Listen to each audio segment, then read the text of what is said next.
Mammouth.media. En Belgique, la période des marchés de Noël rime avec le plaisir de la glisse. Conserver un si grand volume d'eau gelée consomme beaucoup d'énergie, surtout quand les hivers se réchauffent. Sur le site web des Plaisirs d'hiver de Bruxelles, une page entière est dédiée aux engagements durables de l'organisation. La patinoire n'y est mentionnée nulle part. Pourtant, l'organisation maintient que l'écologie est une de leurs priorités. Quand on choisit le prestataire de la patinoire, on fixe certains critères notamment de consommation d'eau, d'électricité et d'autres critères de durabilité. C'est comme ça qu'on choisit le prestataire qui installe la patinoire.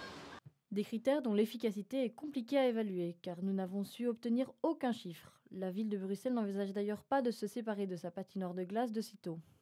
Il y aurait moins ce caractère d'hiver, de fête de fin d'année, avec une piste de roller plutôt qu'une piste à glace. En effet, dans la file d'attente, difficile d'imaginer un marché de Noël sans patinoire de glace. Je viens juste pour les enfants, donc je pense pas qu'elle viendrait pour faire du roller. C'est pas la même chose, quoi. Patinoire, c'est Noël, l'hiver, roller, non. Ici, à Watermal-Boisfort, on a osé franchir le cap. Cette année, pas de patinoire, mais une piste de roller disco. Ça sera une première pour la commune, dont le marché de Noël débutera ce jeudi. C'est la troisième étape en fait. On a d'abord eu des patinoires à glace et puis l'an passé on a eu une patinoire plus en plastique mais qui développait et produisait quand même beaucoup de petits microplastiques, des coupures et donc environnementalement on a estimé que ce n'était pas non plus la perfection et donc cette année-ci on s'est tourné vers patinoire classique, je dirais à roller. C'est vrai qu'on n'avait pas l'aspect glace ou autre qu'on n'a plus l'habitude de voir mais il faut aussi qu'on évolue avec notre temps et qu'on essaie d'être moins polluant. En 2022, en pleine crise énergétique, la piste de roller s'était imposée dans de nombreuses villes comme Mons et Namur. C'est en effet la solution qui consomme le moins. Mais on l'a compris, le Belge aime la glisse. Alors ça consomme combien exactement une patinoire de glace ?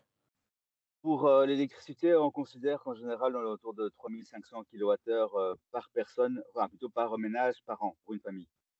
Là, on parlait de 60 000, donc on peut dire qu'une patinoire va consommer en un mois autant que 20 familles sur une année. Gros. Sur un mois, la consommation d'une patinoire de glace serait donc équivalente à celle de 20 foyers sur un an. Dans ce cas, la glace peut encore être remplacée par le synthétique, vendu comme la solution écologique. Mais est-ce que c'est vraiment le cas ? En fait, le problème, c'est que souvent, on va confondre recyclable et recyclé. Donc, il y a beaucoup de matières qui sont recyclables potentiellement, mais qui ne le sont pas parce qu'il n'y a pas une filière de reprise et de recyclage derrière. Et donc, dire que c'est recyclable, c'est assez facile parce qu'il y a beaucoup de choses qui sont recyclables, mais savoir est-ce que c'est vraiment recyclé, là, il y a toute une nuance et qui est très, très floue actuellement. Face à l'urgence climatique, en période de Noël, les communes restent de glace. En Belgique, la transition vers des alternatives moins consommatrices est extrêmement lente. Les patinoires de glace sont largement majoritaires et tant que le prix de l'énergie n'explose pas, peu de changements semblent être envisagés.